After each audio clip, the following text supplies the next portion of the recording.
Դուք էլ իմ մազերը խառնած չեք տեսել։ Ուղիղ առճակատում այս երկու մասնակիցների միջև Ինձ հետ քննարկում իրականացնելու համար պետք է հասնել իմ հասկացողության մակարդակին։ վեճ նույնիսկ կսմիթներ եւ դրանք դեմ առ դեմ են շփվում։ Ինչ ես եկել մեր թիմի։ Երրորդ սերիայում արդեն գլուխ է բարձրացնում նրանց միջև հակակրանքը։ Ես պետք է քեզ քվեարկեմ։ Ռաֆը Լիային փիկմի է անվանում։ Ուղղակի պիկմիներին չեմ սիրում։ Որ չարժե երկար մնալ այս կերպարում։ Քննարկելու ենք Աստղերի թիմում հստակ ձևավորվող երկու կոալիցիաները եւ նրանց միջև հակամարտությունը։ Անել չեմ կարողանում, երբ տղաների վրա գոռում են։ Որևէ մեկին իհարկե չի կարելի իր կամքին հակառակ պահել խաղերում։ Ոչ մի վերաբերմունք կապ չունի, մի հանձնվի պայքարի մենակ։ Կարծես հեռուստադիտողը գտել է իր հակահերոսին եւ ցանկանում է, որպեսզի նա լքի նախագիծը։ Ողջույն, ես Արմանն եմ եւ այս ալիքում ես քննարկում եմ հայկական ռեալիթի շոուները։ Այսօր մենք վերլուծելու ենք Arm Games Աստղերն ընդդեմ բլոգերների ռեալիթիի երրորդ սերիան։ Եթե բաց եք թողել նախորդ երկու սերիաների վերաբերյալ իմ մեկնաբանությունները, հղումները կգտնեք այս տեսանյութի ներքո։ Բաժանորդագրվեք իմ ալիքին, որպեսզի բաց չթողեք հետագա սերիաների քննարկումները։ Ովքեր արդեն դիտել են երրորդ սերիան կհամաձայնեն, որ գժական թողարկում է ստացվել։ Ի տարբերություն երկրորդ սերիայի, այս անգամ մեր ուշադրությունը սևեռված է լինելու աստղերի վրա, չէ՞ որ հենց այստեղ են տեղի ունենում հիմնական գործողություններն ու կոնֆլիկտները։ Դե իսկ նրանց ֆոնին բլոգերների թիմը ուղղակի թվում է շատ բարի ու ընկերասեր թիմ։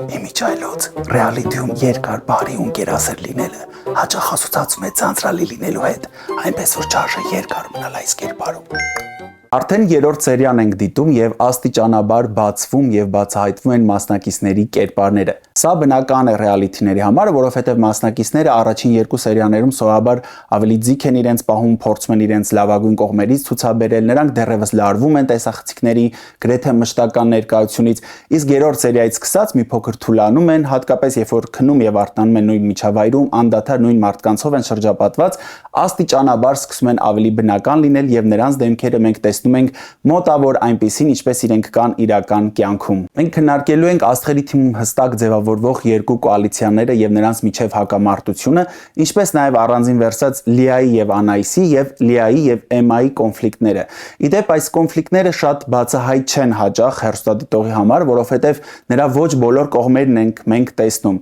Սա իհարկե պայմանավորված է նրանով, որ որքան էլ հաղորդումը ռեալիթի է եւ ամեն ինչ իրական է այնտեղ տեղի ունենում, նկարահանումները չեն ընթանում 24/7 ռեժիմով, այսինքն անդադար չի ընթանում նկարահանումը եւ այդ պատճառով որոշ բաներ, որոշ զրույցներ, որոշ կոնֆլիկտներ, ընդհարումներ կարող են տեսախցիկը ուղակի չֆիքսել եւ մենք ձեզ հետ չտեսնենք եւ շատ հստակ չհասկանանք թե ինչու առաջացավ այդ կոնֆլիկտը։ Օրինակ Էմայի եւ Լիայի կոնֆլիկտը լիարժեք բացահայտված չէ հեռուստադիտողի համար, որովհետեւ սերիաներից որևէ մեկում մենք դեռևս չենք տեսել ուղիղ առճակատում այս երկու մասնակիցների միջև որևէ վեճ, նույնիսկ կսմիթներ եւ դրանք դեմ առ դեմ են շփվում, մենք չենք հետևել։ Սակայն մեկնաբանություններում ակնհայտ է դառնում, որ նրանց մեջ կոնֆլիկտ կա, ինչպես նաև նրանց քվեարկություններից է դա երևում։ Թեև երկրորդ սերիայում նրանց միջև ժամանակավոր հրադադար էր եղել, որովհետև նրանք երկուսը մեծ նպաստ են ունեցել թիմային հաղթանակում եւ սա կարծես հաշտեցրել էր աղջիկներին ժամանակավոր։ Երրորդ սերիայում արդեն գլուխ է բարձրացնում նրանց միջև հակակրանքը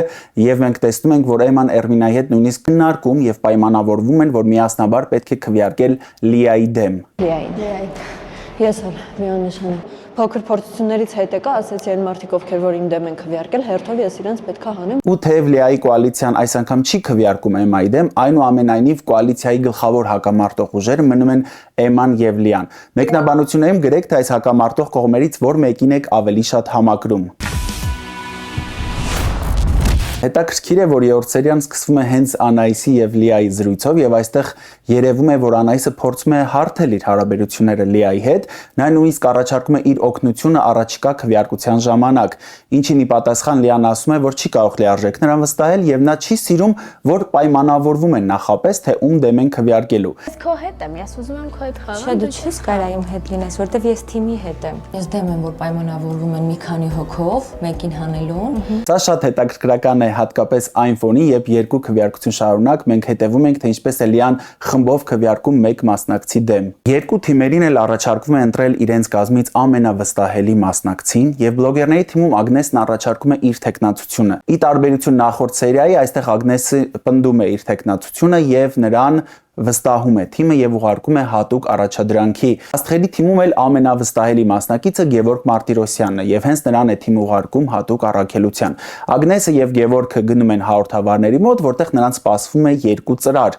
որը նրանք կարող են կամ բացել կամ փոխանցել որևէ թիմակցի։ Ծրարներից մեկում հաճելի անակնկալ է լինելու, իսկ մյուսում ոչ հաճելի, ավելին նույնիսկ վտանգավոր։ Ագնեսը վստահելով իր ինտուիցիային ընտրում է այն ծրարը, որից դրական էներգիա է զգում, եւ մյուս ծրարը հասնում է Գևորգին։ Ագնեսը իր թիմում պատմում է ծրարի նշանակության մասին եւ որոշում է այն փոխանցել Շուշանին։ Շուշանն էլ իր հերթին որոշում է այն փոխանցել Ռոզալիային եւ Ռոզալիան ասում է, որ նա պատրաստ է բացել ծրարը եւ վերցնել պատասխանատվությունը իր վրա, չիմանալով թե ինչ է այնտեղ։ Աստղերի թիմում կարծես ավելի լուրջ քննարկում է ծավալվում ծրարի նշանակության մասին, նրանք անհանգիստ են, որ այնտեղ կարող է բացասական հետևանք լինել եւ կասկածում են, որ տղաներից մեկի մասնակցությունը մեծ խաղերին կարող է բացառվել, եթե նա բացի այդ ծրարը։ Այստեղ Եվան է պատասխանատվությունը իր վրա վերցնում, նա ասում է, որ ինքն է պատրաստ բացել ծրարը եւ կրել դրա հետևանքները։ Քանի որ ռիսկ կար, որ այնտեղ կարող է շատ վատ բան լինի, ես ամբողջ պատասխանատվությունը ինձ վրա վերցրեցի,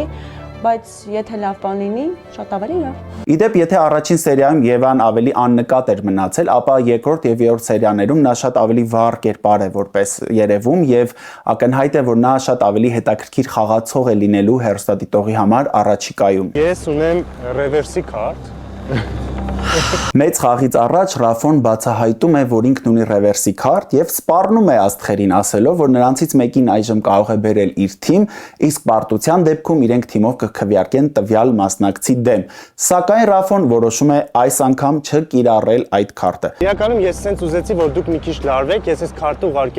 օգտագործելու եմ մեր մյուս մեծ խաղի ժամանակ։ Այսօր Սա ինձ համար անհասկանալի է, որովհետև մասնակիցներն արդեն իսկ գիտեին, որ իրենց ուժային դժվար փորձություն է սպասվում, եւ տրամաբանական կլիներ այս իրավիճակում աստղերից որևէ ուժեղ տղայի բերել բլոգերների թիմ եւ բլոգերներից որևէ աղջկա ուղարկել աստղերի թիմ։ Այսպիսով կստեղծվեր ուժերի անհավասարակշռություն եւ բլոգերների հաղթանակը գրեթե երաշխավորված կլիներ։ Սակայն Ռաֆոն, չգիտեմ ինչու, որոշում է այդպես չանել։ Աստղերի թիմում մասնակիցների քանակը 2-ով ավելի է։ Սա նշանակում է, որ 2 հոգու պետք է դուրս թողնել մեծ խաղից, որպեսզի թիվը մասնակիցների հավասարվի։ Թիմերին առաջարկում է ընտրել մեկական անդամ աստղերի թիմից, որոնք չեն մասնակցի խաղին։ Բլոգերները ընտրում են Վակոին, որը բացի երգելուց նաև սպորտային անցյալ ունի, իսկ աստղերը ընտրում են Անայիսին որպես թեթև քաշային աղջիկ։ Ինձ համար զարմանալի է, որ Եվան չի խնդրում իրեն դուրս թողնել այս խաղից։ Ինչպես գիտեք, նա ամիսներ առաջ է ընդամենը ծննդաբերել եւ իր համար քաշ պահելը պիտի որ այդքան էլ հեշտ չլինի։ Հենց դրա համար եմ նաեւ ես գովում Եվայի այս պայքարող եւ չտրտնջացող տեսակը։ Նա մյուսների հետ հավասար մասնակցում է խաղին, իհարկե առաջիններից է լինում, ով պարանը բաց է թողնում, այնուամենայնիվ չի հրաժարվում մասնակցել խաղին։ Վակոն ու Անայիսը պարզապես пассив դիտորդի դերում չեն։ Նրանք պիտի խաղադրույք կատարեն, թե թիմերից որ մեկը կհաղթի։ Ճիշտ խաղադրույքի դեպքում նրանք ստանալու են անհատական իմունիտետ եւ նրանց դեմ հնարավոր չի լինելու քվեարկել, սակայն սխալվելու դեպքում նրանք ավտոմատ կերպով հայտնվելու են վտանգավոր գոտում։ Թե Վակոն, թե Անայիսը հայտարարում են, որ իրենք վստահում են իրենց թիմին եւ խաղադրույք են կատարում աստղերի հաղթանակի վրա։ Լարված եւ գրեթե հավասար պայքարում մասնակիցները մեկ առ մեկ բաց են թողնում ծանրությունը, այնպես որ վերջում մնան ընդամենը 3 մասնակիցներ։ Աստղերի մոտ ծանրությունը պահում են վերջում Աղասը, Գևորգ Մարտիրոսյանը եւ Ռաֆը։ Իդեպ Աղասի եւ Ռաֆի համար սա առանձնահատուկ դժվար փորձություն է, որովհետեւ նրանք շատ բարձրահասակ են եւ նրանց դեպքում մեջքը ավելի է ծռվում եւ ավելի շատ ցավեցնում նրանց։ Իսկ բլոգերների թիմում պահում են Մանոն, Վահագը եւ Ռուբոն։ Այս սերիայի բացահայտումը ինձ համար Ռուբոն է, ով իրենից ավելի խոշոր եւ ակնհայտ ուժեղ 2 մրցակիցների հետ հավասար պահում է այդ ծանրությունը։ Գոնե վիզուալ առումով օրինակ նրանից ավելի ուժեղ թվացող Էդգարը շատ ավելի վաղ է բաց թողնում պարանը, իսկ Ռուբոն պահում է միջև վերջ անտրտունջ։ Քանի որ պարտվել էինք այսօրվա խաղի համար շատ լուրջ ենք տրամադրված ու ամեն ինչ ունենք հավաքել ենք էմոցիա, ֆիզիկական ուժ, որ այսօր պետքա հաղթենք։ Սա նշանակում է, որ նա ուժեղ կամքի տեր անձնավորություն է եւ այս սերիայից սկսած Ռուբոն իրեն դիրքավորում է որպես ուժեղ մրցակից։ Ռուբոյի վրա քաշան, կաց ինքը ուժեղ է։ Ինքը հիմա տրամադրված է հաղթելու։ Դա ավելի կարևոր է, քան Ուզում եմ գովել նաև Շուշանին, ով 2 թիմերից միակ աղջիկն է, ով պահում է պարանը շարունակաբար մինչև վերջին եռյակին հասնելը։ Շուշանը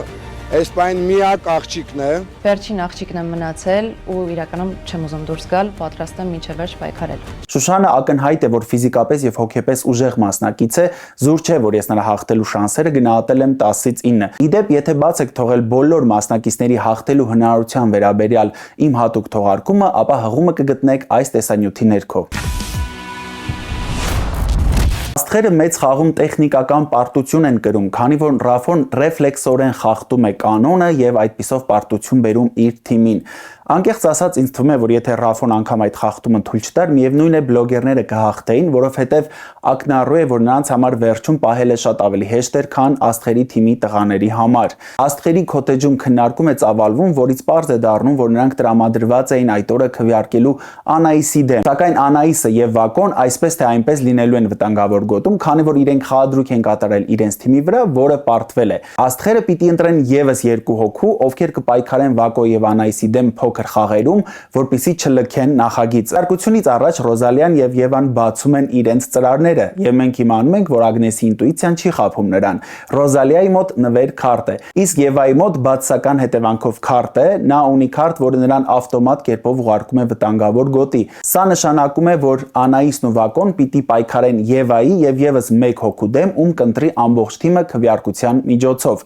Քվեարկությունից պարզ է դառնում, որ աստղերի թիմում կան 2 կոալիցիաներ եւ նրանք քվեարկում են միմյանց դեմ։ Կոալիցիաներից մեկը քվեարկում է Ռաֆի դեմ եւ սա բացատրվում է նրանով, որ թիմը պարտություն է կրել նրա պատճառով։ Թիմի մնացած 5 անդամները քվեարկել են Լիայի դեմ, որոնցից բացահայտ կոնֆլիկտ նա ունեցել է միայն Անահիսի հետ։ Ինչպես արդեն ասացի, որոշ կոնֆլիկտներ, հակակրանքներ ու համակրանքներ երբեմն մնում են կադրից դուրս եւ մենք դա չենք տեսնում։ Ես տեսնում եմ 3-րդ սերիայի ներքո մի շարք բացասական մեկնաբանություններ ուղղված Լիային։ Կարծես հեռուստադիտողը գտել է իր հակահերոսին եւ ցանկանում է, որպեսզի նա լքի նախագիծը։ Սա ինձ համար անհասկանալի է, որովհետեւ Լիան հանդես է գալիս որպես վառ կերպար եւ պայքարող մասնակից։ Նա ներդրվում է թիմային խաղերում եւ ի վերջո նա իր դեմ է տրամադրել մի շարք մասնակիցների։ Սա նշանակում է, որ ռեալիթիի համար նա այնպիսի կերպար է, որի կարիքը կա։ Անկախ նրանից, թե ինչպիսի էմոցիաներ է նա առաջացնում հեռուստադիտողների մոտ, ես ուրախ եմ, որ նա այս եթերաշրջանի մասնակիցն է եւ վստահ եմ, որ նա այն դիտարժան է դարձնում։ Իմացած մարդկանցից ստացել եմ իմ դեմ քվեարկվող ձայները։ Ուղղակի պիկմիներին չեմ սիրում։ Ռաֆը Լիային Պիկմի է անվանում, իսկ Էրմինան ասում է, որ իրեն դուր չի գալիս, որ Լիան գոռում է տղաների վրա։ Այստեղ Էրմինան հանդես է գալիս որպես տղաների պաշտպան, իսկ Լիայի մեկնաբանությունից մենք հասկանում ենք, որ նա ուշադրությամբ հետևել է Էմային քվեարկության ժամանակ, որովհետև նա կարծես լսել է, թե նա ինչ է ասել, երբ քվեարկել է իր դեմ։ Ինչպես կասեր Ստանիսլավսկին, «Не верю»։ Էմմա Սապունջյանից ակնկալում եմ հաջորդ քվեարկության ժամանակ նոր ավելի կարևոր մեջբերում անի